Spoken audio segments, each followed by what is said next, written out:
लेकिन जब भी खुदा के घर में आना है तब मुझे और आपको संजीदा होने की जरूरत है। कई चर्च आकर भी संजीदा, कई चर्च आकर भी उनके रवैये ठीक, कई चर्च आकर भी खुदा के घर का एहतराम, ऑनर, इज्जत नहीं करते। लेकिन यहाँ पर मैं आपको एक बात बताना चाहता हूँ, साढ़े घर च कोई आए अपनी मर्जियां करे, क्या मैं और आप उसे अपनी मर्जियां करने देते हैं? और ये मेरे घर का असूल है, ये ते खुदा दे घर दा भी कोई असूल हुंदा वे।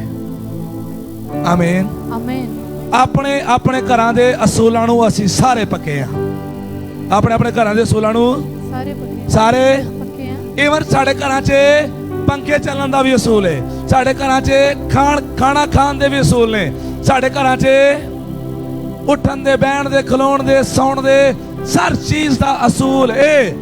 लेकिन खुदा दे घर दा असूल असीं मनन नूं तैयार नहीं है। और इसलिए खुदा का कलाम मुझे और आपको ये सिखाना चाहता है कि जब भी तू खुदा के घर में आता है तो खुदा के घर के भी कोई असूल हैं और तुझे उसको फॉलो करना है।